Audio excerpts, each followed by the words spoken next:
And I hope to never hear of them again. Yeah, that's the worst trailer of the worst game, the worst MMO I've ever seen. Oh, crap. Yeah. Huh. Crazy. Yeah, let me make sure that my autofocus is disabled, because I often forget to do that, and it annoys the fuck out of me. But hey, guess what? We're live. It's that time already. We're here.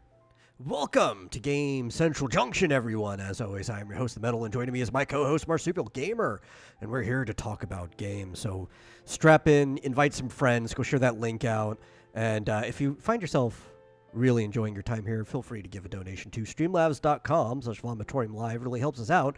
But in the meantime, how you doing? Better than Meat Canyon, who's been banned from Twitch, I think. Why'd he get banned from Twitch this time? I don't know if he's ever been banned before, but, specifically, does it show why he got banned? Well, I don't know. He was banned apparently in the middle of a fundraising live stream to pay for his new barn. Okay. Apparently he wants a barn. Well, I don't know if it was in the middle of a live stream or just in the middle of a campaign. Maybe it was between live stream. Twitch doesn't say why they ban people. So yeah, they'll give maybe a vague reason if you actually contact Twitch support, but he's gonna have to be the one that says it. Or sometimes, what's that one? There's an account on Twitter that reports when people get banned, and sometimes they do have a reason on it. Yeah, streamer bans. It just says, actually, I guess this was 2 days ago at 5 a.m. Twitch partner Meat Canyon has been banned. That's it. That's all it says. It doesn't even say for how long, because usually these bans are only temporary. No, it usually just says how long it was when they get unbanned. Oh, okay. Yeah, well, it is remarkably generic. It says for violating the Twitch community guidelines or terms of service. Well, yeah. Yeah, that would be any ban in general, right? Yeah. Well, sorry I like Papa Meat. He's cool.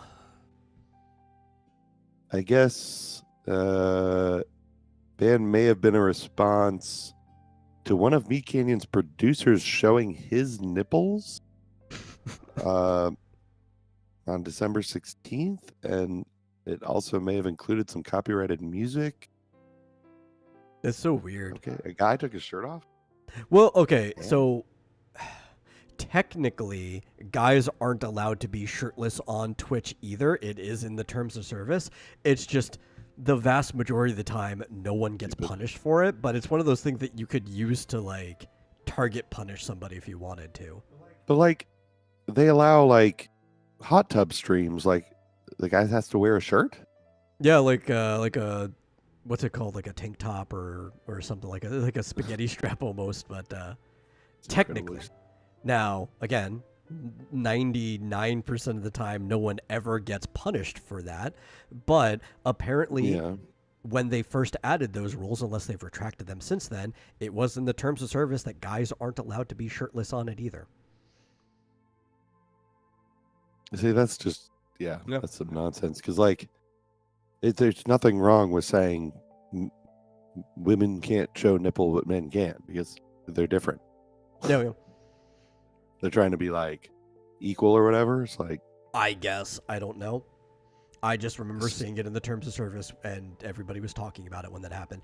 This was several years ago. This is what happens when you have somebody who thinks they're a deer enforcing this kind of stuff.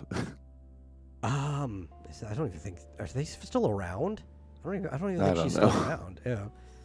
I don't even know if she was even doing that at the time that this rule was originally put into it too, because it's before the hot tub stuff. I don't know. Yeah. They probably just, whether she is or not, they're never going to announce again who their community. I think it was 8 years ago, or maybe even older. Yeah. They're never going to tell us who it is. Oh, last time we put a deer furry person or whatever she was in charge, and we got mean words on the internet. So anyway, I don't care. I don't even know who Meat Canyon is. Oh, really? Meat Canyon's great. He's a animator, or at least that's where he started. Now he's just a general content creator, like everybody is. But he's one of those guys that I don't remember if he got his start on Newgrounds just because of the era when he did it. But he's put stuff on Newgrounds and on YouTube.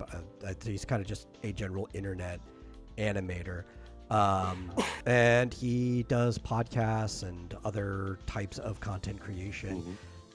Really cool guy. He's been around for a while. Seems cool. Yes, he's somebody who's mostly into the macabre. Well, I've seen some interesting new, like, horror movie or horror games come out lately. 'Tis not the season for horror games, though. You know. Yeah, I know, but there's some new game about sleep paralysis. I've never even heard of that. What game about sleep paralysis? Fill me in.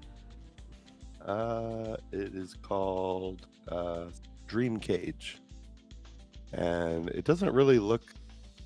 I mean, the trailer involves like some kind of crazy demon climbing up onto you in bed and basically ripping your guts out. So like it sounds like a bit more than demon. just sleep. Yeah. But I don't quite understand if it actually just kills you or if it's all a dream or. I don't know. I mean, I know a lot about sleep paralysis and a lot of the myths and folklore surrounding what happens to people in it, as well as the actual biological things that happen to somebody during it. I've had that before, and it's really hard, but like I've had to force myself out of it. And I don't know if I actually am succeeding or if it's just eventually I wake up enough to move. Because it's just like I'm it could be trying to move. I can't, and then eventually I can, but it's like, am I actually doing anything, or is it just I don't know. You just have to wake up enough that you can move again. Weird. I never used to have that until very recently, just in the last couple of years. Yeah, I was attacked by a shadow person while I was in that state once, and I think I did will myself because I headbutted the thing and woke up, and it gone afterwards. So I never had anything. I didn't have a demon or anything. It was just I couldn't move. I felt like I was awake. I was aware. I was aware of all my limbs. I just could not move them. Yeah, it was a little scary, but there was nothing. I didn't see anything. Nothing touched me or came near me. It was just I could not move. And then, I don't know. Anywhere from 2 minutes to 10 minutes, maybe an hour. It's hard to tell. I was like finally was able to sort of move a limb, and once you move one thing, like you can move the whole. Hey Joshua, give him a head bop. Yep, that's how you do it. Hey, listen, you gonna attack me in my bed while I'm sleeping? I don't think so. I don't care what paralysis state I'm supposed to be in. You're getting the old head bop.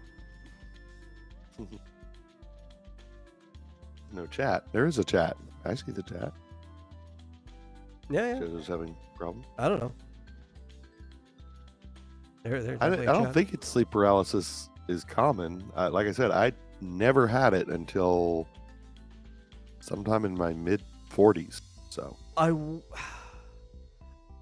let's use video game rarity systems here, right? Since we're on a gaming channel, right? So you know how you have like your common drops, you have your uncommons, and you have like your rare, and then your legendary and stuff like that. It would be an uncommon drop. It's not a rare thing that happens, but it's not like a white quality drop either. A lot of people suffer from it. There's a bunch of different names for the different things that happen during this. The most common is like a night terror. It's actually where the word nightmare comes from. Originally, it didn't really mean something that happens to you in a dream, like a scary dream. Yeah. The nightmare is because some of the things that people would hallucinate when they're in that sleep paralysis was actually a horse in the room. That the mare means horse. That's the origin of the word. So like night terrors. Some people will wake up with the night sweats from it, but it's any time that you are in this like weird kind of semi-lucid state where your body is already put into the paralysis, but you're aware of your surroundings. But it is technically a hallucination that that's happening to you during it. But from what I understand, I mean, I've always known night terrors to be something completely different. And that is usually just almost always just kids have night terrors. And it's basically like they're having a dream and they're flailing around and they're maybe crying or yelling. This term refers to what happens to people in sleep paralysis as well. It happens to adults, right? Obviously, where one of the common ones is the stranger in the room, right? Where you'll actually have like maybe it looks like a full person, maybe it's a shadow or whatever, but it looks like there's somebody in the room with you and there's nothing you can do about it. I said certain animals like horses and stuff have sometimes been common as the stranger in the room too. The idea of the succubus or incubus comes from that too. And part of it is the reason why you have these type of like sleep paralysis night terrors in the first place. And it is because a compression on your, oh my God, why am I spacing on the word? Your abdomen? Diaphragm. Your circulatory diaphragm, the one that moves your rib cage so that you can breathe, right? For a lot of people, especially if they're heavier, like maybe, or even sometimes muscles too, it's just any type of weight that's on top of you. While you're lying on your back, it might put too much pressure on your diaphragm, and it almost gives you like this I can't breathe symptom to you while you're asleep, adding pressure, and that's actually what causes your mind to start to hallucinate. One of the hallucinations is that there's like a demon, like a succubus or incubus on your chest, right? A lot of ways to avoid sleep paralysis is to not sleep on your back. For people who do suffer from that, like you're sleeping on your side, up against a wall or like on a couch that, you know, it's got the back to it, will almost certainly just prevent you from having sleep paralysis because your diaphragm's not going to compress that way. Yeah. Well, I will say that my kids had what I would knew as sleep terrors, or night terrors, I should say, night terrors, and because they would just start yelling, you know, in the middle of the night. Well, it's yelling a name that's applied crying to a and broad flailing range of and things. But then but typically with from what I understood, night terrors, when you wake up, you don't remember any of it, and that was the case with my kids, and then they grew out of it. It was just a phase. Both of them had them at some point. Yes, if you sleep on your stomach, you also probably won't have it. Now, what's weird though is you can have something similar to sleep paralysis on your stomach. It's just very often you're not going to be cognizant of what's going on, but it can cause weird things to happen inside your dreams if you even remember them, like the feeling of being crushed or drowning or anything if you're just in a position where your diaphragm's compressed. Now, for a lot of people, most of your weight is on your front. So if you're sleeping on your stomach, it's probably not going to happen. But if you sleep with like a weighted blanket, because some people feel like they need a weighted blanket for comfort, you can still end up with symptoms. Well, I will say when I was really overweight, like 285, it didn't cause sleep paralysis or anything like that. But I couldn't really sleep on my back because it was hard to breathe. It was actually hard to breathe. That's when I knew I was like, I need to lose weight. Well, that's why this is one of the several things that are referred to as night terrors. It's like I said, it's a broad range of things because technically everyone experiences sleep paralysis. They're just not lucid during it, right? That's when your body stops moving. But I would wake up. Yeah, I would wake up and I didn't like remember anything, and I wasn't paralyzed, but my chest would be hurting, and I'd be like, because I probably started to develop sleep apnea as well, so I'd be, not stopping breathing. So I ended up like, I always had to sleep on my stomach until I lost like 50 pounds. So that helped a lot. Yeah. Well, I had a roommate back in 2015 who actually thought like a demon was attacking him. And I was like, there is not a demon in this apartment. Trust me. If anybody would know, it's me. You're probably just suffering from like sleep paralysis induced night terrors. And he was like, what is that? So I brought him over to my computer and started reading him the medical literature on the subject. And like, you sleep on a couch anyway. Just sleep on your side with your back to the couch, and you'll be fine. He never had a problem after that again. But he was dead certain that he was being attacked by demons at the time. Well, why didn't...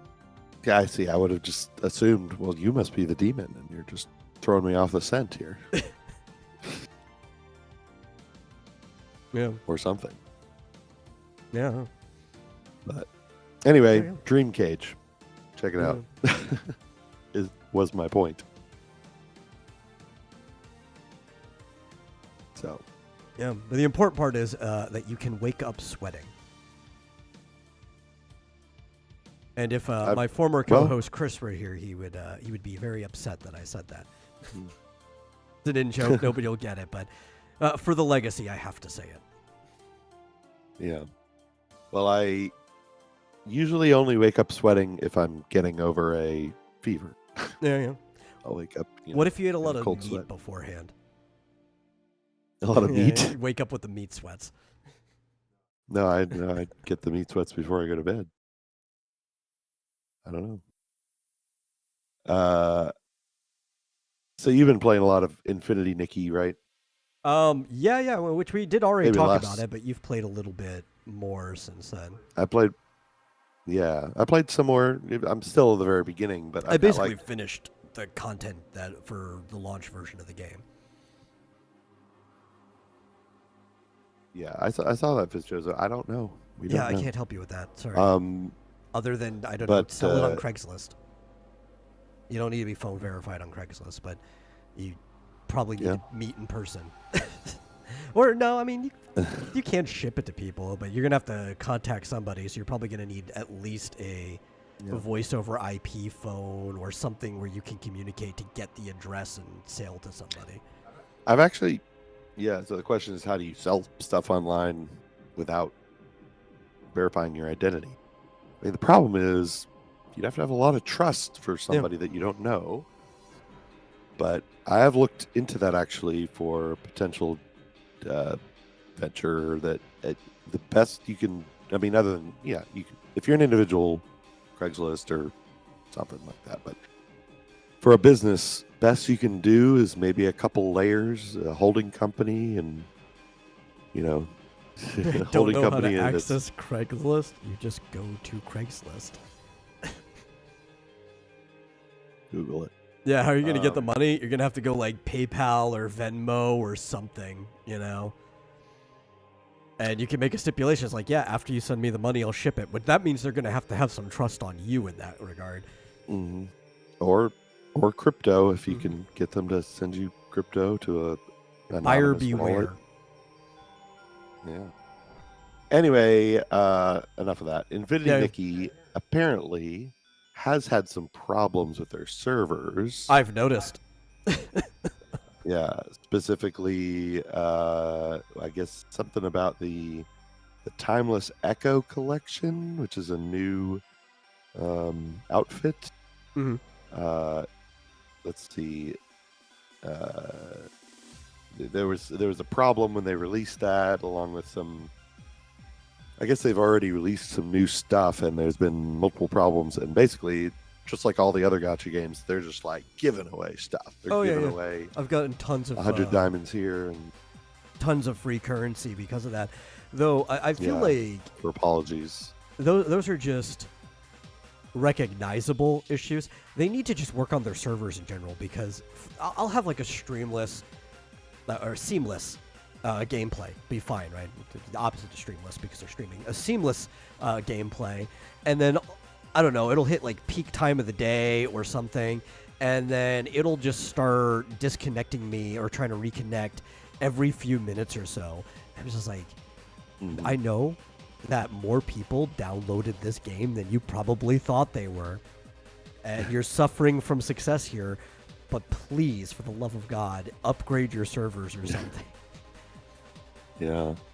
You would think, I mean, presumably, if I were running a game like this, I'd have it all hosted, right? With Amazon or Microsoft, Azure or something. So you could just, I mean, if they have the money, In fact, you don't even have to have the money right then. You can, you get billed. It's like Microsoft Azure, which I'm most familiar with. Yeah. Like, oh, we need double the server load. Yeah, Done. yeah. It's like server capacity. We need I double don't the know network. who they do it with, right? Done. So I couldn't tell you like who's hosting their server or not, but they need to increase server load somehow. Yeah, I never get that. I mean, I get it from 20 years ago, like when World of Warcraft first came out, and they had to build out their own infrastructure. But at this point, with cloud computing, just Final Fantasy is still suffering from that, but they do have newer physical servers than the older ones, but their login service is still the same one from Final Fantasy 11, and they're really not changing how they do things from back in Final Fantasy 11.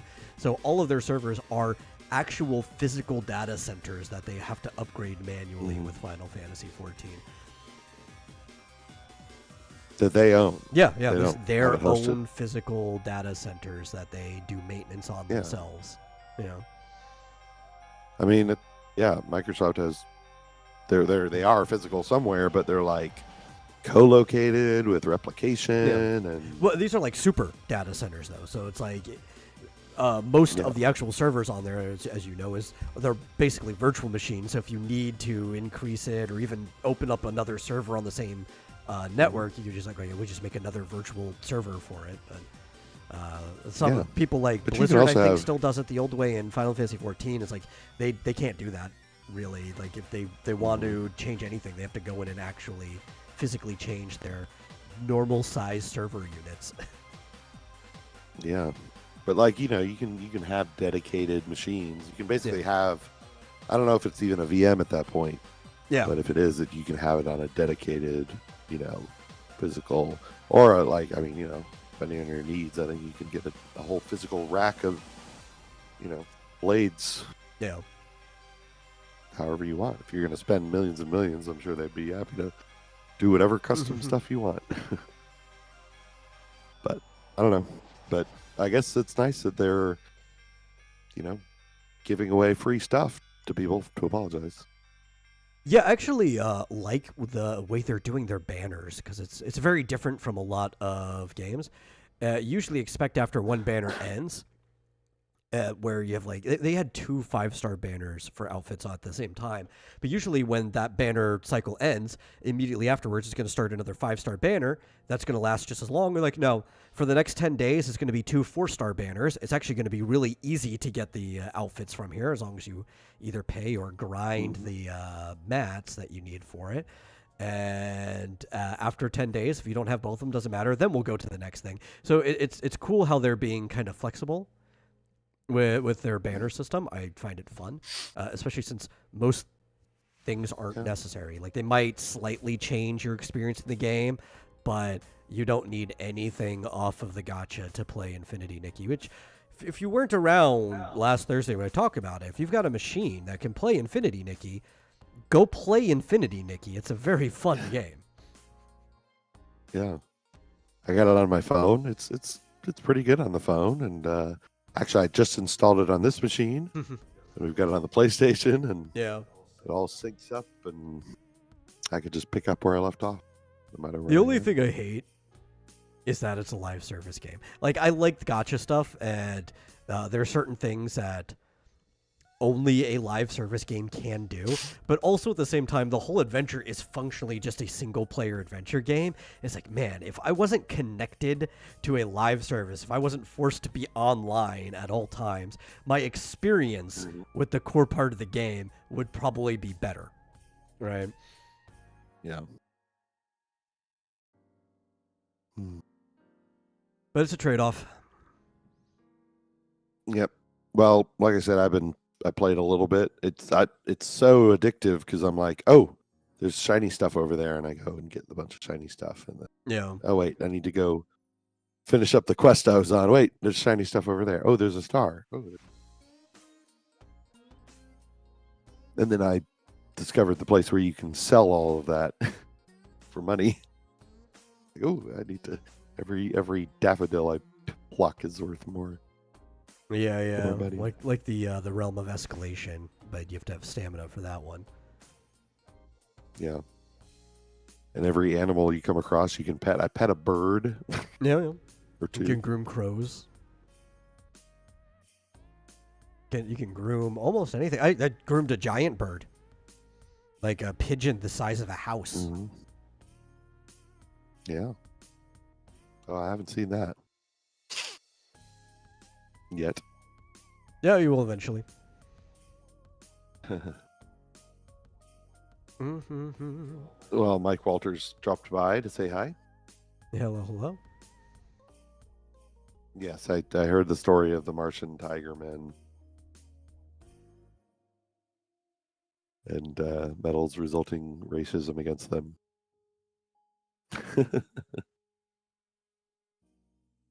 I'm extremely pro-human, so I think interplanetary racism, speciesism, whatever you want to call it, is based. So Yeah. Well, speaking of speciesism, let's talk about Pokemon for a second. oh, you've got something on Pokemon? Okay. I mean, I've got plenty to talk about, but if you've got something on Pokemon, we can talk about Pokemon. Yeah, I got a few little stories, and I'll let you take over. Is one of them regarding the trading cards? Yeah. Okay, I've got that one. Yeah. Apparently, a trading card company, Ace Grading, I think appears to be in the UK. They're in London, or anyway, Ace Grading in UK got robbed, and apparently they had a bunch of other people's trading cards in there. I mean, because they were in the middle of grading. Oh, somehow we have two completely different stories about Pokemon trading cards. Oh, okay. Yeah. Well, yes, company had over. Let's see. Well, the reason I assume it's in the UK is because they say they had 250,000 pounds, or over $315,000 worth of trading cards robbed from them. I don't know why they didn't have decent security. I mean, or if the robbers were very sophisticated, but they had to put out a statement saying, "Well, we'll pay you back, I guess." I'm sure they're insured, but yeah, apparently big news because there'd been a $1 million theft of Pokemon cards from a warehouse in July, and yeah, I think these businesses need to think about, like, apparently they need security, really good security. Yes. They're worth a lot of money. Like a Charizard. I think a Charizard could solve all of their problems. There's a Japanese. Oh, you mean for security? Yeah. Yes. Like if they just had an actual Charizard there, I don't think anybody's going to try to rob a place with a Charizard standing out front. Yeah. Unless it's the Charizard card, specifically a Japanese Dark Charizard that's worth they're going to steal that. $1,090. Yeah. But if you had an actual Charizard guarding the Charizard card, it's like, no, it's like having a lion there. Like people can get past a dog, but nobody gets past a lion. Well, this isn't Yu-Gi-Oh. They don't Pokemon don't pop out of the cards. So no, we're gonna have to genetically engineer a Charizard. Yeah. Well, that's how you end up with Mewtwo. Yeah, that'd be great. What are you talking about? Takes over the world. That's all I got. I mean, so that's a small tier crime compared to what I've got here. So let's talk about the Yakuza. So apparently, the Japanese mob has been using Pokemon cards to launder money. Right. Yeah, right. Because if you do like bank transfer frauds, which are one of the most common way to just steal a lot of money at once, like why rob a bank outright? That's risky. Just commit fraud and get away with it. All that money's dirty. Yeah. It's hard to actually do anything with it. But if you trade it all into Pokemon cards, which for the most part hold their value, you can actually then take those cards to literally any other country in the world to sell them, and you have that country's clean currency right there. And that's apparently what they've been doing. They've just been buying up Pokemon cards like crazy. Yeah. I imagine like TSA is completely clueless. Like they see them taking a suitcase full of Pokemon cards, and they're like, "What is this? Whatever, some kids thing, whatever." They're like, "Haha, there's $50 million worth of Pokemon cards in there." Oh yeah. They're really easy to hide Yeah. too, right? Because like, uh, even if they don't even see the Pokemon cards half the time, because they're just thin pieces of cardboard that can be hid into like the slots of things, pockets or whatever. You don't have to have them all in one place. And through X-Gray, they just kind of like almost merge together, so they just seem like random pieces of thin cardboard slatted everywhere. You don't even know that they're Well, Pokemon cards. you could probably just get like a box Yeah. that makes it look like a deck of cards. Oh yeah, well that too. But I mean, even if you're just trying to be sneaky, like you could shove them into luggage, you could shove them in everything. Nobody would be able to actually tell that they were Pokemon Yeah. cards. Because you would, but you'd want to protect them. You know, Nah, they hold their value only if they're mint condition. So that's not true. They have more value Well- if they're mint condition. But if all you're doing is money Oh, yeah. laundering, then no, you can yeah. get away with a lot more. But actually, that story was saying that you know, that mint condition one that was $1,000. If it was damaged or whatever, it would still be worth like a third of that. But Yeah. I imagine they don't want to lose 2/3 of their investment. Well, the fact that they're just buying like a fuck ton of packages, I don't think they actually quite care what's in each of the packages, right? No. Right? They're just buying them all up and then selling them wherever they go. It's just straight up for it's not to make more money. It's just to launder the money that they already have. And on average, believe it or not, when you flip cards, because some of them are basically worthless, you pretty much most of the time make back exactly what you put into it. Yeah, break even basically. Mm-hmm. Yeah, if it's dirty money to begin with, breaking even wouldn't be too bad. Yeah, breaking even is positive because now you have clean money. I wonder how much, like, if you like typical other like money laundering schemes, how much of it ends up having to be be lost essentially. Yeah. Because you have to buy some physical asset and then you have to sell it. And there's transaction fees and all that stuff. Usually when you launder any amount of money, I think you expect anywhere between 10 to 20% loss on the money just to clean it up. Especially, sometimes even more than that, depending how you do it, because a lot of people have to own a business to clean the money, right? And you have to slowly cycle it into the business. But that also means whatever you cycle is going to end up getting taxed if you're keeping your books properly. So you might even end up losing a third of your money through taxes if you're cleaning it.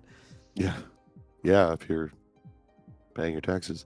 I don't want to know how you know that, but I believe you.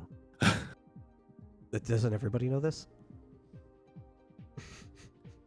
I could have guessed, Yeah. but I don't know. I mean, heck, they covered it in Breaking Bad. Well, they covered in Office Space too. Yeah. Sort Really of. good. I don't know nothing about laundering no money. Ebb would know a lot about laundering money outside of what's shown in movies if people ever need to, but don't connect it to me. Yeah. You don't know me. I don't know you. I don't even know who. Yeah, I don't know Yeah. what you're talking about. Get out of my house. Well, I could keep looking up new stuff, but I mean, if you have other. Oh, I've got stuff. I've got plenty of stuff. But real quick. Oh, you know what? Mhm. I was just gonna say, in the game Yakuza, they should have a quest where you have to launder money through Pokemon cards. That would be Well, good. they'd probably have to have like a parody of Pokemon cards, but yeah, you could do something like that. Yeah. Pal World cards. Yeah, something. Anyway, sorry to interrupt. It just came to me. Yeah. So, real quick, one thing I wanted to mention is for people who are out there, they play a lot of video games. Maybe you want to see how you did this year. Both Steam and Nintendo have released their recaps for the year. So you can go and find the link for both of them. Steam is easy. It's going to be in your Steam app when you open it up on your computer. They'll even give you a little notification in the news, and there'll be a link to your Steam recap. Nintendo's got their year-in review. There's a couple links for it out there. I don't have it on hand, but I did get mine earlier on, and you can have fun sharing to your friends be and on your comparing what you've done. Yeah, there's probably on your Switch too. But there's a website, so you can actually get pictures on your computer or phone or whatever to share with people. Oh, okay. Nintendo.com or my.nintendo.com. Yeah, I think it's probably connected through my Nintendo. Mm-hmm.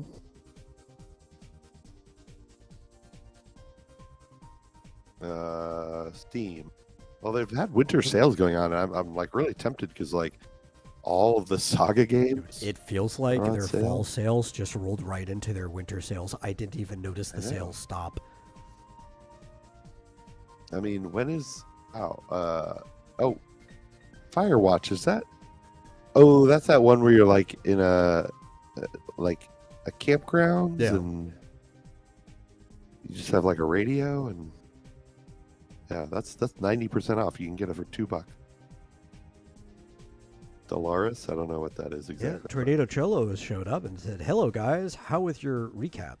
Mine actually, both my recaps were pretty good. They didn't show overabundance of gameplay, though that's probably because the games I played the most this year aren't going to be on any recap except well, unless PlayStation does one now, but a lot of my gameplay before even coming here was strictly like on my phone or through my computer via the Hoyo's independent app. So that's not going to show up on anybody's recap. Yeah. Borderlands Game of the Year Enhanced is $3. Oh, yeah, that's that's actually probably the best version of the original Borderlands. It's better than the original version. They didn't fuck anything up. The final or the most recent, I don't know if it'll be the final, Skyrim DLC, the anniversary upgrade is half off, $10. Mm-hmm. I have to get that finally. Been, I know somebody has been bugging me to go get that so that I can go fishing with her in Skyrim. But fishing in Skyrim's not even fun. Skyrim. No. And fishing. I know for the Steam recap, my most played game this year was Stardew Valley. After that was Ever Crisis. That might be mine too. No, I didn't play a lot of Ever Crisis on Steam. I played. No, you played it on your phone, right? Yeah. I can't actually find it. Is it in your? Okay, when you open up Steam, you know how there's like the little bell that shows you your Profile? notifications? And you just go to the not- news, oh. and it'll be like the second thing in the news. And there'll be like a link. Just click on Steam recap. It says Romancing Saga 2 Revenge 7 is on sale. What? Kidding. I clicked the wrong button. That was my actual notifications. Oh, here it is. I'm just curious to see what my most played game. I bet it's Stardew too on Steam because probably. they had that big update. How many games did you play? This year, 7. Only 7 Yeah. on Steam. Wow. I was wrong. My number one game this year was Final Fantasy VII Ever Crisis. Oh, okay. I guess I shouldn't be surprised. I had a problem for a while there. I'm trying to think. Yeah, I actually even spent money on it. I bought the season passes like 3 months in a row. But The Tornado Cholo says mine was Overwatch 2 because I hate myself. You know what? If I had to tell you what game I played the most this year in general, it's actually probably Honkai Star Rail, so I'm not going to judge you. Yeah, that's rough. Actually, I mean, it's neck and neck. So number 2 just barely, like, by less than a percentage point, Stardew Valley. Because, I mean, that 1.6 upgrade was pretty awesome. Yeah. And then I can't get away from Dragon Quest Builders 2. I've beaten it a dozen times at least, but somehow that's number 3. Yeah. But I played 14 different games. Which ones? Some of them probably for seconds. Speaking of LOL, I quit League of Legends last year. It was the last time I played it. basically, I think it was in April when, like a week or two after Star Rail came out, I'm like, you know what? I'm good. I don't ever need to play League anymore. It's not the game I used to enjoy. But I would guarantee you, the years that I did play League, it would probably be my most played game every single one of those years, just because it's very easy to rack up game hours in League of Legends. Yeah. But no more. It's gone. Apparently, my 3 favorite genres in order: number 1, pixel game, basically retro. Number 2, farming sims, and number 3, platformers. Oh, yeah. I think mine were Farming Sim was number 1 because of what's it called? Just Stardew. Number 2 was, I think it was like Lifestyle or whatever, which is also because of Stardew. And then number 3, I'm trying to remember because I don't have it up in front of me anymore. It was like a diagram. Maybe it was actually Metroidvania. So, no, it was MMOs. It was MMORPG. Metroidvania was like number 4, just because of the brief amount of time that I was playing Bloodstained this year. But yeah, it was MMOs because of Wonderland Online that happens to be on Steam. And it is the best MMO ever that is not for the weak of heart, I tell you. It will completely kill you to try to grind in that game. It looks cute. Yeah. It looks friendly. It's a turn-based RPG where you actually go into battle scenes like you expect in a turn-based RPG. You're like, this has to be the most casual MMO ever. It's like, no, it takes like 5 years to hit the level cap in the previous version of the game. I think it's a little faster now, but that game is very, very time-consuming and hardcore. For some reason, I played a ridiculous amount on Steam in April. Yeah. Like, 40% of the entire year's playtime on Steam was in April. I think I got more into PS5 and Switch after that, but I don't know why. Probably because of Stardew Valley's patch came out around that time. And Final Fantasy VII Ever Crisis. That's where the bulk of my gameplay on Steam was too. Isn't that exact same March through May was like the bulk of all of my gameplay. Yeah. But I don't know what they count as pixel game. Like, why is that number 1? Does Dragon I don't even know why that's a category, because a pixel game could be all kinds of different things. I don't know what that means. I played Stardew Valley is a pixel game, you know, like. Oh, is it? That must be why. Because it's all sprites. Oh, okay, that's why. But that's a farming sim too, so. Yeah, it's most games have multiple tags for it. So. It's not really a genre. I know it's not a genre; it's a tag, but for some reason, it's there in the genre section. I also played a bit of Retopia this year. It was a bit disappointing. I thought it was going to be. It's very similar to Oxygen Not Included. Yeah. But unfortunately, not nearly as good. Can you guess my number 1 most played game on the Nintendo year in review? Let me think about that for a second. On the Switch? Yep. Is it the Legend of Zelda Echoes of Wisdom? No, I think that was second or third. So I only put like 28 hours into it, and I was done. Yeah, so. Okay. I have no idea. Yeah. Actually, I have it up right here. We could see. Yeah, it was number 2, with number 3 being Animal Crossing. Octopath Traveler 2, where I've spent over 70 hours playing that game to get through it at the beginning of the year. Wow. Yeah. When did that come out? Did that come out this year? No, but I think it came out sometime last year. But it ended up in my possession after my mom passed away. I was like, well, I haven't played this one yet, so I think I'm going to play it. And that was around the time that I had no internet, so it was just something for me to do offline. And unlike Steam, where you play games offline, Nintendo actually still keeps track of the hours. It just updates it later when you reconnect. Because really, I think my most played Steam game probably should be Hollow Cure, to be honest. That's where like 48 of my 74 achievements this year came from Hollow Cure. Yeah. Wow.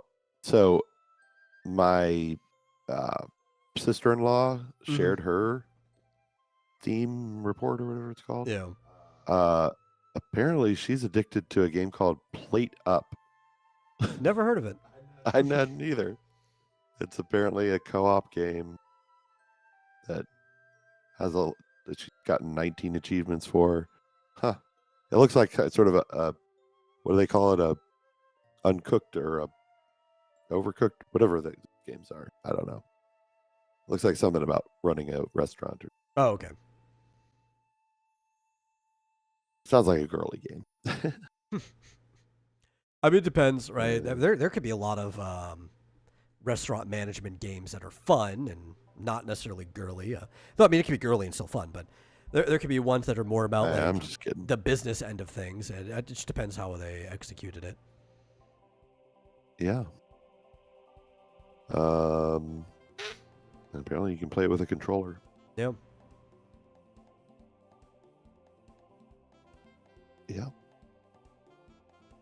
I can see yours. Wait, do I have to share mine or does it share automatic? Oh, yeah. No. So for the Steam specifically, every single one has a custom share link. And you can also directly look at your friends' recaps. Yeah. Okay. Well, mine is now shared, I guess. Click save. I see yours. Cool. Yeah. I should look at last year's. I don't know what I did last. Yeah, it goes back 2 more years because I think that's when they started doing it. Was 2 years ago. Currently, last year I played a lot of Graveyard Keeper, and Don't Starve, and Vampire Survivor. So, let's talk about devs and how they feel about you perving on their characters. I've got a couple things to talk about there, right? Well, they care what they think. I know. Who does care what they think?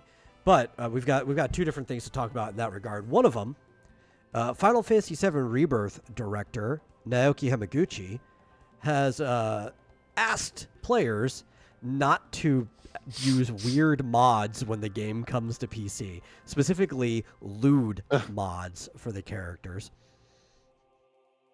And it's like, yeah, no, you can ask all you want. That's not going to stop anyone. Good luck. Also, go fuck yourself. I mean, I'll play it however I want. I'm not going to get it on PC. I already have it on PlayStation 5. Oh, I'll probably eventually own it on PC, on Steam, many years from now when it's on sale for like $5. Well, I have a physical copy if you want to play it. No, I don't want to play it. That's why I say many years from now. It'll just be an unplayed game in my total Final Fantasy collection in my Steam library. Though both of them would probably be the only ones because I've played every other game in my Steam library that has Final Fantasy on it. I do like Final Fantasy. It's just that the Final Fantasy VII remakes do not appeal to an old school Final Fantasy player almost at all. Yeah, they're not turn-based. But the only reason I got Rebirth, of course, was because it was half off last week.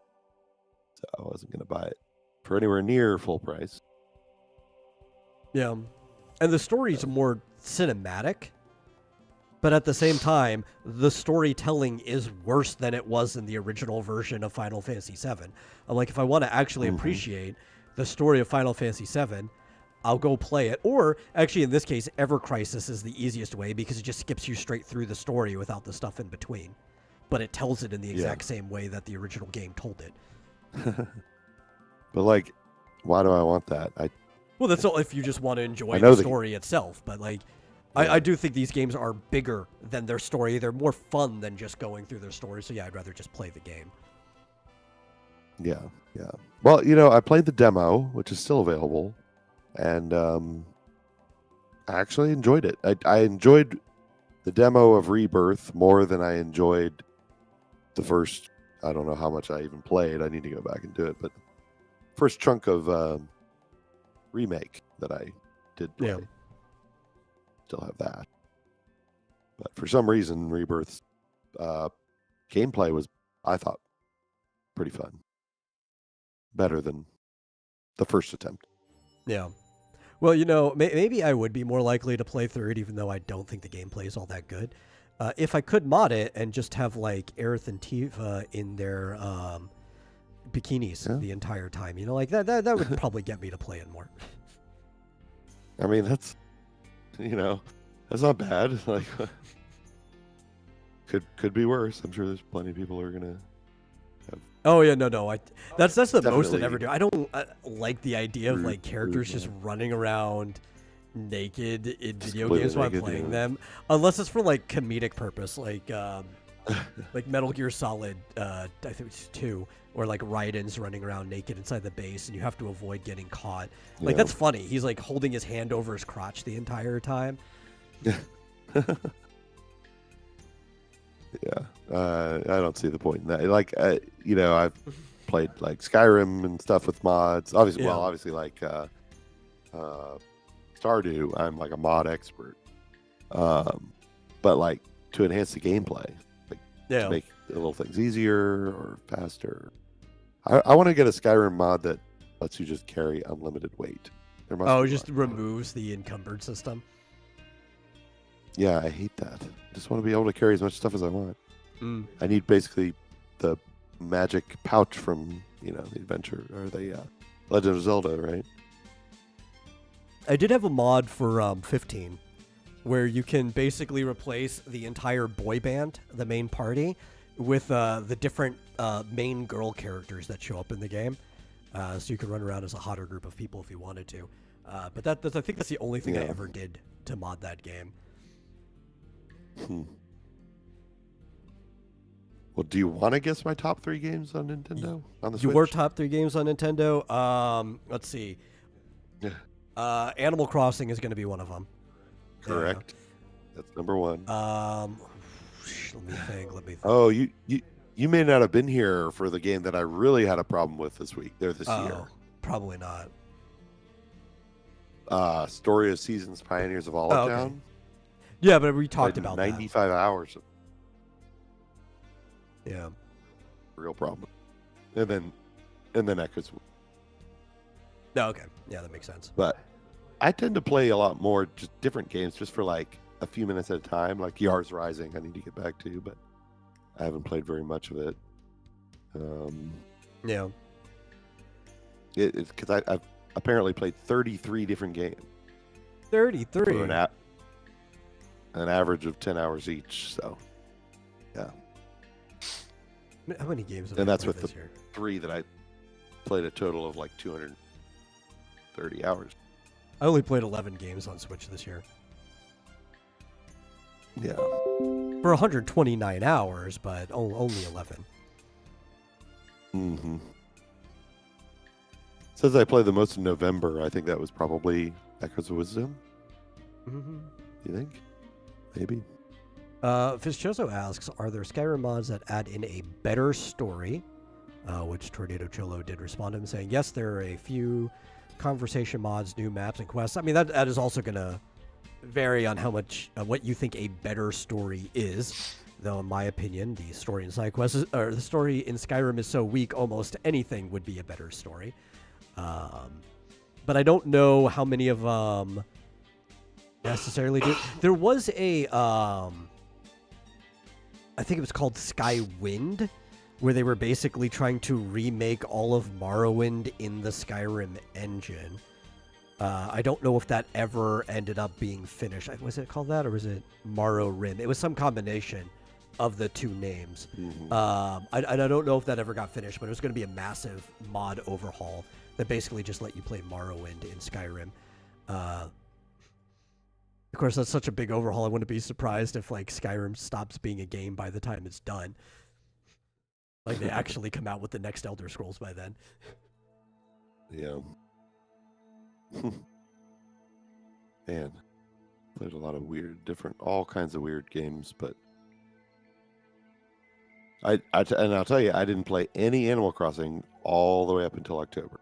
Oh yeah. And then it just boom. Zoomed ahead. I was pretty much the same, I think. I touched it a little bit probably back in February or March. And then I came to that same problem where, like, I've got to do a shopping list before I can continue.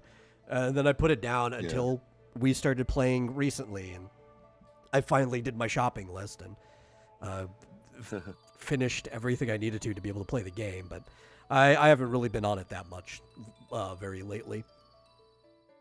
Yeah. It's funny, my stats are the exact opposite of, obviously, my Steam. So my Switch playing went, high in January and then down all throughout summer and then up at the end. And my Steam was like up in the middle. Yeah. For some reason, I like to play Steam in the summer. Who knows? Weird. Oh, it was called Skywind. Thank you.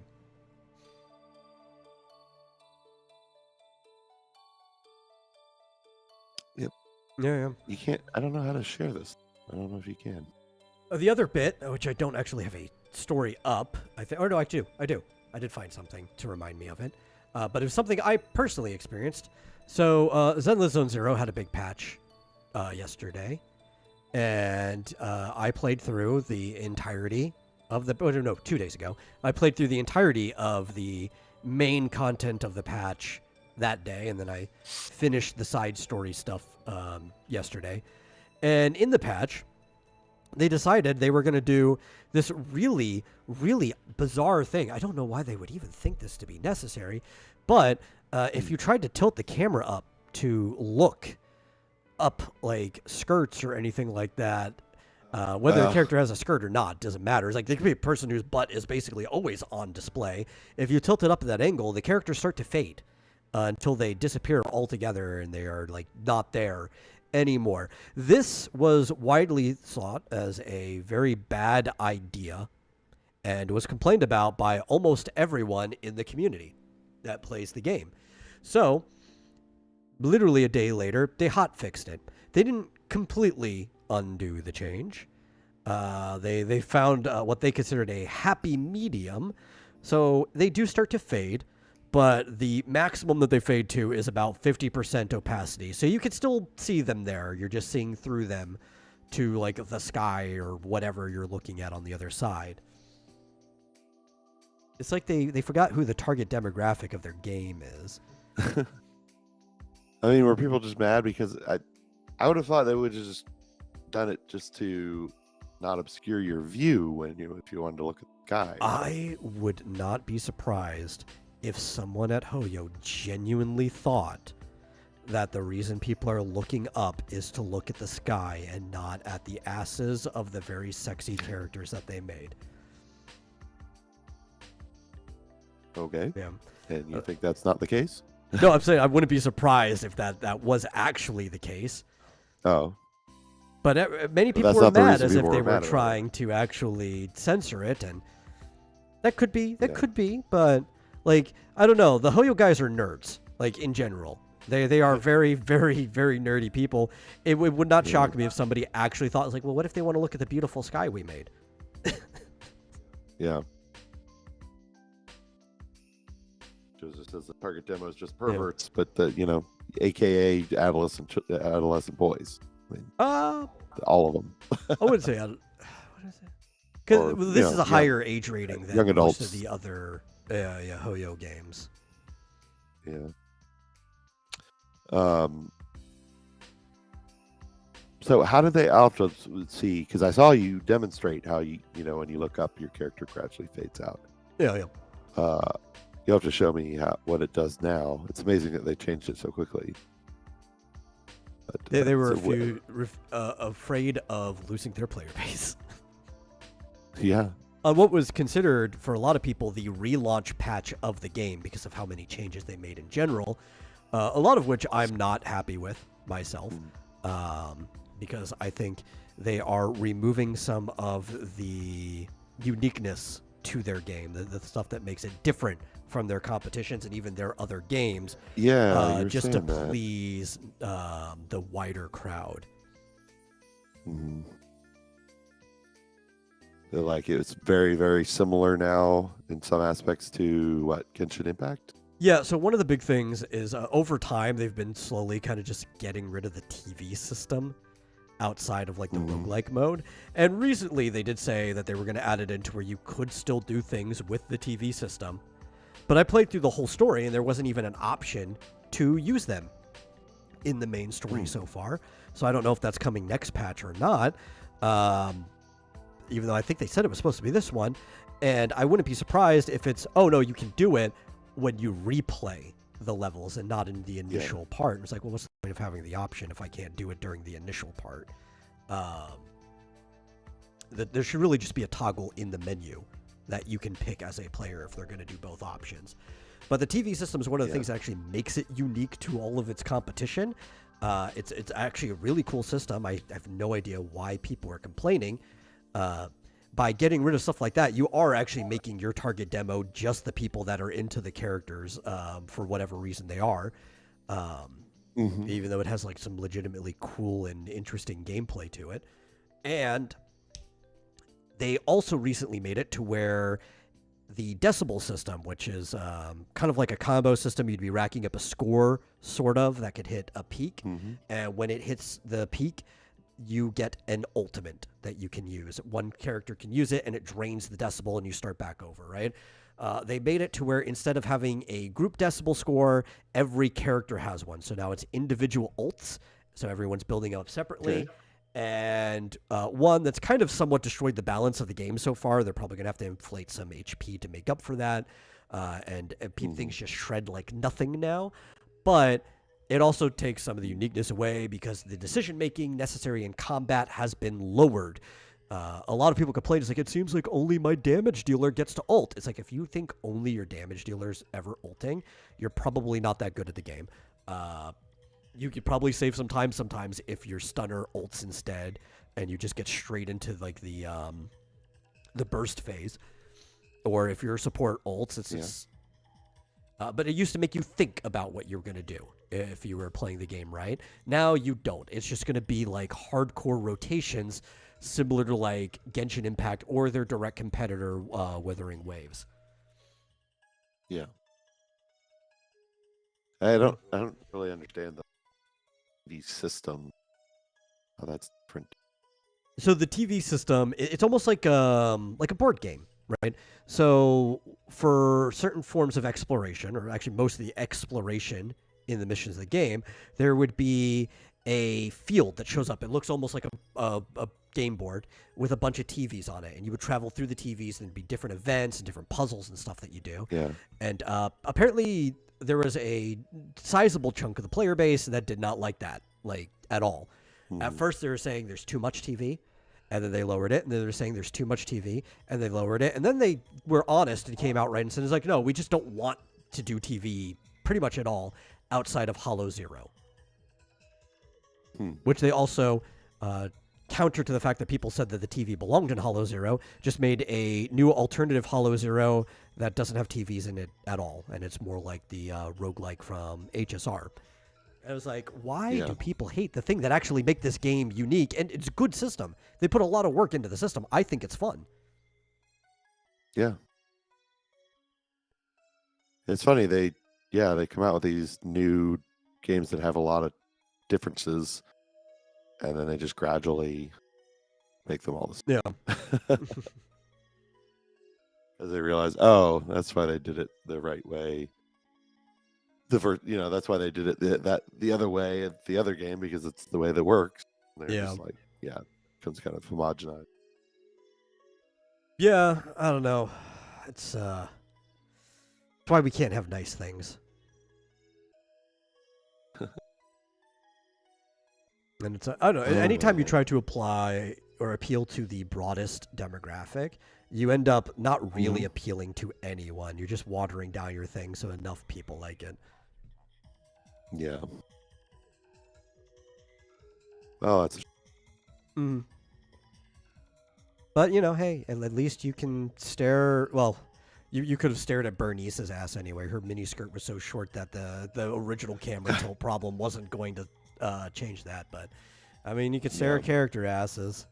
I think they're hot, but that's not what I actually want from the game, Yeah. That's just a side thing.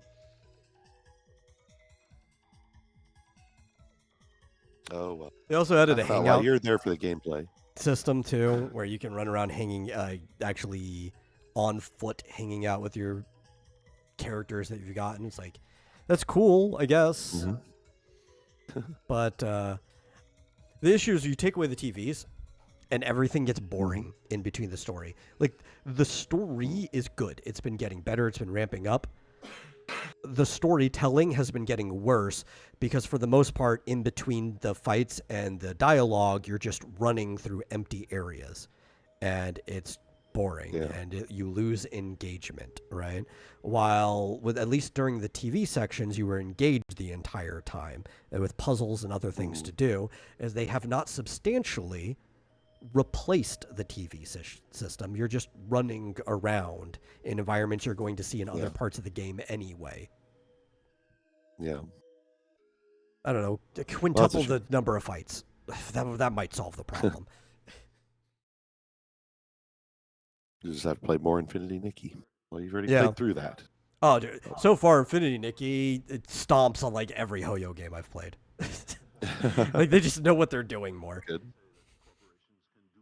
Yeah, that's interesting. I mean, they do have experience with that. I mean, not with gacha games exactly, but with that character and what their demographic likes. Yeah, I don't remember because I didn't play like in general. Shining. Shining might have had gacha elements to it. That one might be considered. Okay. The original one I don't think is.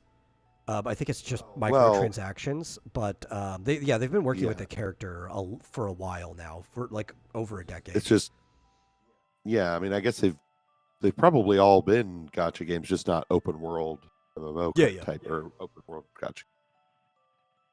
Yeah, but at any rate, I like it. I think. Yeah. But you can't customize very much for shows. I'm sorry. Nikki is what Nikki is. You can get new outfits. Yeah. No. You want to guess what game, after going through the whole Nintendo year in review, I don't know if I assume it's based on the type of games that I played. What game do you think they recommended I get next for the Switch? Game they recommended you get next. You never guess. Because I definitely wouldn't guess. I don't know. Apparently, they think I would like Dark Souls remake. Actually, I've played Dark Souls. One of the Dark Souls. I don't know which one. Yeah, Elden Ring's the only one that I've actually had fun with. Of the Dark Souls like. I don't remember mine particularly, but a lot of them were games that I definitely probably would be at least somewhat interested in. But they were games that I've touched, just not on my personal account, so they don't know that I've played it. Mm-hmm. Like, I think Mario Kart was on there. I think Tears of the Kingdom was on there, which I've played. I enjoyed Echoes of Wisdom way more Nintendo, so I'll get that through your head. Yeah. Well, the last thing I'll say about the Switch is that apparently, according to somebody who I don't know and have any idea if they're reliable or not, the Switch 2 is going to be called the Switch 2. I saw that, and personally, I am hesitant to believe anything coming out of that run right now. I'm not as hesitant as I used to believe that he might have his hands on a dev kit or tech demo for it. I feel like at this point they probably have started giving out some dev kits to certain people, and it would not be surprising that one got leaked to the wrong person. Yeah. And knowing Nintendo, I wouldn't be surprised if it's something as stupid as the Switch 2. This person could be 100% correct. I'm just choosing not to believe anything until I see Nintendo actually make a statement, especially out of spite. with this Elite going out, they might completely change the name. You know, so it's like maybe you were correct, but now you're not because Nintendo said so. Yeah, somebody named DJ Uncle MC. Yeah, on Reddit, but I they mean, might choose frankly, to switch it up. Unless they can come up with something like definitively better, that works for me. I mean, I think it's a really bad name for a console, but not for marketing. yeah. Yeah. I mean, like I think calling any PlayStation- console PlayStation Blake 1, 2. 2, I thought 3, PlayStation 4, 2 was a 5. stupid name. I think PlayStation's naming system has been Huh? dumb from the beginning, but it's good for marketing because it's consistent and people know what it is. It's just not a good name. Yeah. I mean, It's an adequate name. yeah, I guess. Yeah. I mean, GameCube is a I don't good know what name. else. Yeah, yes, but it sold like shit, so obviously not. I don't think the name is why it sold like shit. No, Yeah. but yeah, I'd rather I wouldn't be surprised because they're probably like, well, shit, we don't know what people want. We don't know what people will respond Yeah. to. No freaking clue, obviously, because Wii U was probably thought it was genius. It just confused the hell out of everybody. Oh yeah, so well, they're I just thought like, the Wii U okay, was a stupid name as well. Like, yeah. It was like, okay, well, it's a Switch, but it's a Switch 2, so it's it's different because yeah, it's not the Switch 1, it's the Switch 2. Got it, parents? It's a different system, yeah. but it is backwards compatible, so It'll be less of a different Seems pretty system obvious. than the Wii U was to the Wii. Even though technically the Wii U was also backwards compatible. yeah. But Well, it did not I don't even care have about the that. same eShop. Well, I'm just talking about like names, right? Naming conventions. It'll actually be more of a same system than the Wii U was to the Wii, just because it will also have the Yeah. same eShop, but it'll be more distinctly to the market a separate system than the Wii U was to the Wii. Yeah. Like the I mean, inverse. I thought the whole DS, DSi, 3DS progression, all of that, even though it's not the same system, and then new 3DS, I didn't like the new. Oh, thing. the 3DS Lot of stuff. was also not a like it was a cool name. I get why they did it. It made sense to me. It was a bad name for marketing because I knew a lot of people who did not think the 3DS was different from the DS. I didn't. Yeah. I got one. Yeah. I mean, I wasn't gonna not get one. But yeah, the fact that it had a vastly improved, processor and everything, and new 3DS was even faster. To me, it's like, yeah, give me one that I love the Switch. I Yeah. love it. I freaking love it. It's my favorite Nintendo, and I've had Nintendo since the NES came out. Like the year it came out, I had one. It's my favorite. Give me more of that, only faster, that can run better, faster games. Yeah. You know who I actually still think had the Video best games. naming system for theirs, even though I was not a big fan of their systems, was Sega. I think Sega actually had a good name for every single one of their Yeah. systems. I'll give you that. And the Sega Master System was Yeah. okay for the time, and then And whether you go Genesis or Mega Drive, both of those are good names. yeah.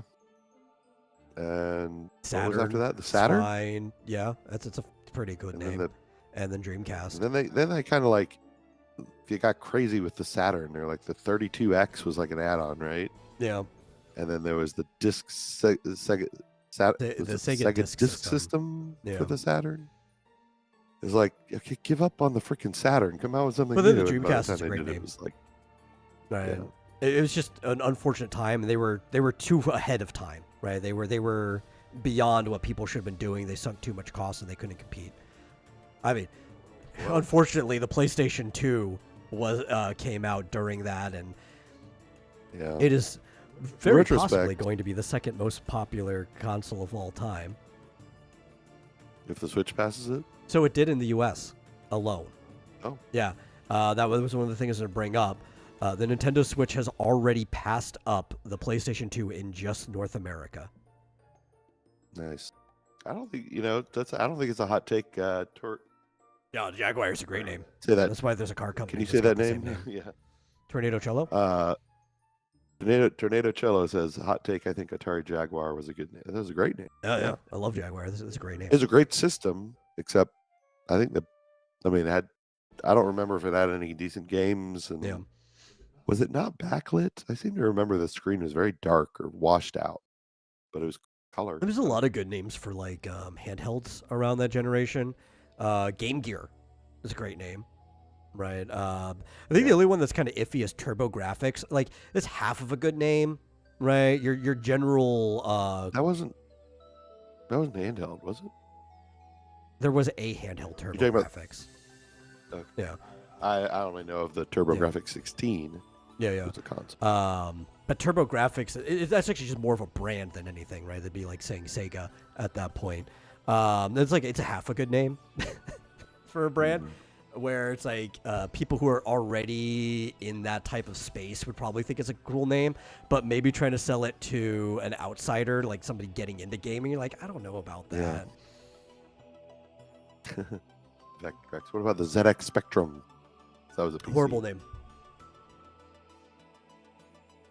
Yeah, so in retrospect, what I would have done with Sega, forget all the stupid add-ons to the Saturn, just pare down the Dreamcast and come out with it sooner. Yeah. So they really need to do.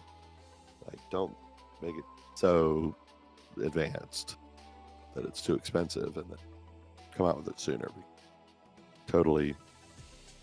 Nobody wanted all the stupid add-ons. Odyssey is a great name. But Odyssey has been a great name for something since, antiquity. That's why people keep reusing it. Yeah. Did the Odyssey actually play any games? I don't know. I think it had Pong and I don't know what else. Yeah, but so I actually, where I have the number here somewhere. If by the time the Switch 2 comes out, and a lot of this might happen this holiday season for all we know, if Nintendo can cross, I think, the 161 million line, then there is absolutely nothing Sony can do about finding new numbers that say, oh, the PlayStation sold this much. Because, where was it? God, I'm trying to find where the number was in front of me. Here we go. Former CEO Jim Ryan, who was the CEO of Sony at the time that they made the last PlayStation 2 in 2012 or 13, I think is the last time they ever produced one. That the official produced number of PlayStations that they've ever made was 160,636,885. There are no more PlayStation 2s in existence than that amount of number that were made. So if Nintendo ever crosses that line, they just surefire have had the most popular console of all times. Because wait, they keep upping. The last time I looked at the charts, well, for a while it said 150. The last time I looked, it said 155. Now at least VG Charts is saying 160.01 for PlayStation 2 sale. Yeah. The thing is, that's a little under the number of the amount that's produced. And it was earlier this year, I think we covered it on the show, that they came out and said that they found more evidence of sales just because the Switch was like getting close to it. And it's like, well, you can't find more evidence of sales other than resale, right? Then you have the number of produced product. So if they just pass the number of produced product, which is on a plaque in the PlayStation office, the exact number of the number produced, then they can't come up with anything else. So did they Switch past 150 million? I think they did earlier. Okay, because I guess VG Charts is a little bit behind. I don't remember, but they're the number one console ever sold in North America. So the big game is making up the difference in mostly Europe. They might already be the number one in Japan, though PlayStation 2 did sell a lot there. They've been. Yeah, but Europe is where the bulk of Sony's audience had been. So did the Switch pass? So before, the number one selling console in North America was the DS. If you count that as. Oh, well, I just saw that it passed the PlayStation 2. I thought that was the number one. The DS might still be ahead of it. Oh. Okay. Yeah, because the DS, according to these numbers, is at 58 million in North America. But apparently where the Switch is suffering, where they could have a lot of growth, is outside of North America, Europe, and Japan. That's where they're behind by like 17 million. If they could just catch up on that. Oh, no, I'm sorry. That's the DS. Darn it. Okay, so they're behind by like 5 million. Yeah. In the rest of the world. Yeah, you're right. It's Europe. Come on, Europe. Yeah, it's always Europe. Because Europe is huge PlayStation. They've been huge on PlayStation since the first PlayStation. Yeah, they're behind 20 million in Europe. Now, part of that, too, is like Nintendo just didn't support Europe very well in the early days, and PlayStation went hard on supporting Europe. So it's like a lot of people are just, they're PlayStation people there. But they love the DS. Yeah. The DS did Everyone very well. loved the DS. Yeah, what is up with that? They Yep. could sell another 20 million in Europe. Come on. Or do a steep We'll see. discount and sell another 20 million in Brazil alone. Well, how many do they have, like, sitting around? A lot. So the thing is, too, they don't stop production until like a couple of years after the next one comes out, right? So I believe already more Switches have been produced than PlayStation 2s have ever been produced. Wow. Yeah, believe it. Because you go to the store, there's a ton of them. Yeah. So yeah, it's a close race, but I think it is very, very likely, though we could still be wrong. It could flatline and have not a lot of sales this holiday season, but it's very likely that the Switch will probably take it at the end. Yeah, you think by the end of the year or not until next year?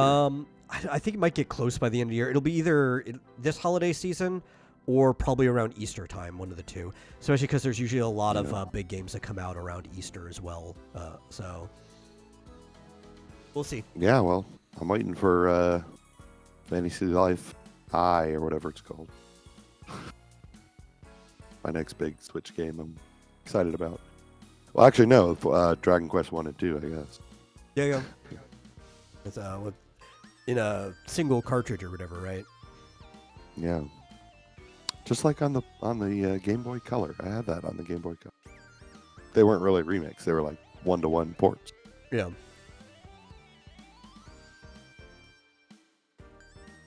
Man. Anyway. I'm trying to remember. I think there was something else. Like, I've got some other crap up here, but there was like something else that I wanted to talk about, and I can't remember what it is anymore. It is remarkable, though, that the 3 of the top 4 are Nintendo systems. Oh, yeah. I know. I had no idea. Nintendo's like this weird thing where it's like up and down, up and down, up and down.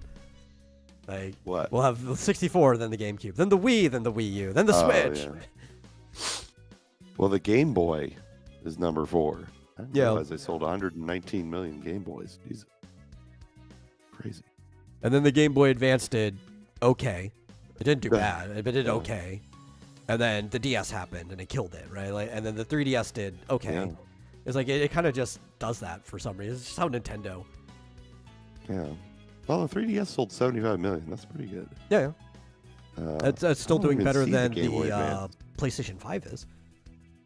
Last I checked, because I think the PlayStation 5 was in the 60 millions last I checked, unless it broke into the 70 millions recently. No, the PS5 is right on their tail, 65. Okay. Yeah, that's where I thought it was. Yeah. Where is the game? I don't even see it on this list. Tornado Cholo asks, how long before we see an Ubisoft buyout? So, probably very soon. I don't know if you've been keeping up on it, but Tencent has been looking to buy out Ubisoft very, very recently. I haven't seen any updates on it, but we'll see.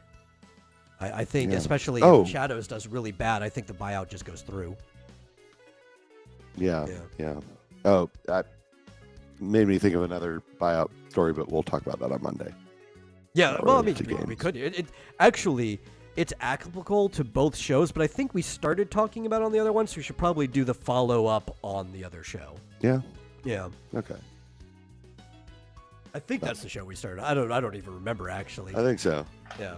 It's the Sony acquiring part of another Katakawa. Yeah. Which does make games.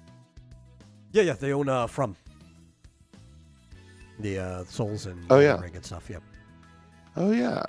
So yeah, Sony basically owns 10%, but they, we were afraid they would buy like 51% or more. But yeah, I guess that's good.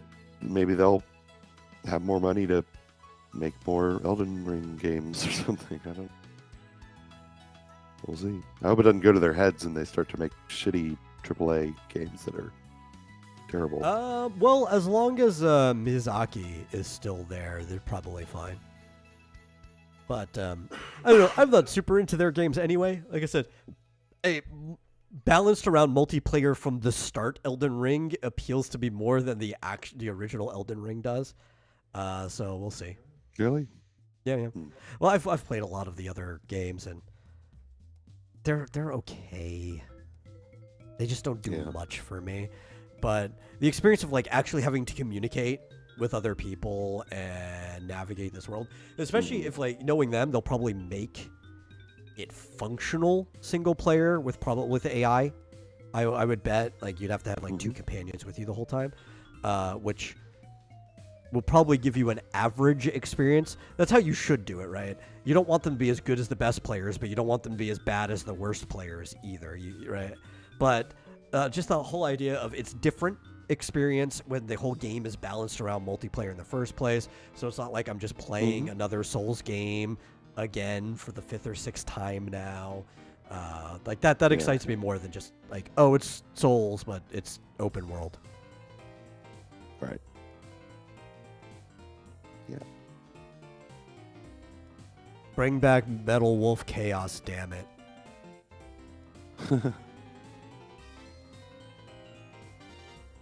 What is that? I don't know. Metal Wolf. It's an older FromSoft game where you pilot a mech as the motherfucking president of the United States. Yeah. It's like, I'm the president of the goddamn United States of America. Yeah. I actually don't remember if he says goddamn, but the line is better if he does. But yeah, you're trying to like stop this whole like war or terrorist action happening to America as the president piloting a mech. It is over the top, very, very corny, campy, I guess very almost Sekiro, because there's like, you're in a mech, but there's like dodge rolls and stuff like that. It's before a lot of this stuff. It's kind of like what Armored Core became when it became less Armored Core, because they made it more like Sekiro, and you're just fighting through major American cities in a mech. It's great. There's even a part where I think you're like on the Bay Bridge, maybe like the Golden Gate. It's a bridge that looks similar to it, and there's like a tank that takes up the entire width of the bridge. It's like a huge tank, and your mech just like picks it up and flips it. It's great. You could get the game for practically nothing on Steam. I think it's like maybe it's $10 usually. I don't know, but it's an old game. It's like maybe late PS2 looking graphics. I think it's been a while since I've touched it. But yeah, go play it. Or if you want more into it, you can watch a Video Game Donkey video on it. When did Metal Wolf Chaos come out? I don't even remember. It's been a while. Let me look. It's the best game that FromSoft has ever made. Well, XD, which was the re-release, and you can get that, came out in 2019. But when did the original Metal Wolf Chaos? not XD. 2004. So yeah, like PS2. Oh. I don't even consider it retro if it came out in the 2000s. And I never will. PS2 is retro now, okay? PS3 is functionally retro, okay? Yeah. Yeah. But even if you're questioning PS3, PS2 is 100% definitely retro at this point. But it's HD. Whatever. Well, most PS2 games were in HD. They were not? No, PS3 was. No. No, most PS2 games are still made for like CRT TVs. Oh, okay. All right, I guess so. Yeah. I guess I'm thinking because most of them have been remade in HD. Yeah. Well, the Metal Wolf Chaos XD that you could get was PS4 remaster. That's an HD game. Yeah. But no, the original, it was made for a Square TV. It's a 4.3. Oh, okay. My mistake. Yeah, I was thinking because I have the, Final Fantasy X HD remake or HD, whatever. Yeah, that came out like, 2002 is when the original Final Fantasy X came out. Yeah. I guess you're right. I didn't even get an HD. Yeah. I played that on Sometime CRT. after that. Played Final Fantasy 12 on the CRT. Yeah, I guess you're right, because the PS3, the only reason I bought one in the first place was to have a DVD player that could play did it play Blu-ray? Blu-ray, PS3 was the first one to play Blu-ray, yeah. Yeah, a Blu-ray player, yeah. And if you got a launch model, or actually, I think for the whole first half of the PS3's life cycle, it came with regular composite cables and the non-composite, just the VGA cables as well, because a lot of people were still running CRTs, despite the fact that they were. This is an HD system. Yeah. Which even the first HD things, you needed the full 5-chord composite before HDMI came out anyway. Yeah, my first HD TV did not have HDMI. No, they did it for a while. You had to have Amazing. the 3 video cord with the 2 audio 5 cable composite. Yeah, or you could use red, green, blue, and then there's a extra. Yeah. But I also had the S video that was like S video was that's what they used for broadcasting. Right, that the cable was built for broadcasting, like news rooms would have S video cords coming through, but it was the only other single cable that they could use for HD when it first came out before HDMI was made. Yeah, because it was like fiber optic or something. Yeah. And I remember the first time I got one of those cables to plug something into my HD TV, I didn't realize there's a little plastic cover over the end of it that you have to take off for it to work. I was like, why is this stupid thing not working? And why doesn't it plug in very far? Yeah. Yes. Take it off and then, I could see, there's like light coming out of there. Okay, that works. I remember. Dude, those composite cables are awful when they start to, the adhesive starts to de-thread them, because you have 2 red cables. And at first, they're distinct, right? There's a red and a white cable for audio, and there's a red and a blue and a green, and they're not next to each other. There's a further split that splits them. But if you've used it for a long time, the adhesive starts to split them, and you just have 5 loose cords next to each other, and you've got 2 red, and you're like, which one of you is video, and which one of you is the left speaker? See, I never kept them long enough for that to happen. But yes, I agree. I love my fat PS3 so much. That's the best one. Generation General forever. I had a launch version. It had memory card slots for every type of memory thing you could put in, whether it was SD card, whether it was fat flash memory card or whatever. You take it out of your camera, put it right in. I loved it. A great system. Basically had a PlayStation built inside of it, and that's how it, instead of emulating, you just had a physical components for a PlayStation inside. Yeah, I had the big fat PlayStation 3 that was, of course, it was about the same size as the PS5. Maybe The PS5 smaller, might I be a don't know. little bit thinner, Like taller. right? Yeah, no, definitely it might be taller, but like the width section, it might be a little bit thinner, but it's close, Maybe. especially because it kind of like lips up at the ends. Like it's pretty close to the Yeah. size of the PS3. Yeah. But yeah, I had the big one. I never got the slim. I agree with Tornado Cholo on that. But yeah, we made it to the end of the show. Yeah, it was a Amazing. good show. Thank you guys for showing up. Hope you enjoyed yourself. If you did, please go out, share it, get more people in here. Our schedule, it's functionally the same all the time. Like, yeah, sure, maybe once in a blue moon, we'll miss a week or two. But we're here more often than not at the same time. 9 p.m. Central on Mondays and Thursdays. So, get your friends involved and join us over in Super Serial Showtime on Monday. And if you really enjoy it, you can always give a donation to streamlabs.com/vomitorium live. Really helps us out. And we'll see you guys in the next show. Bye-bye.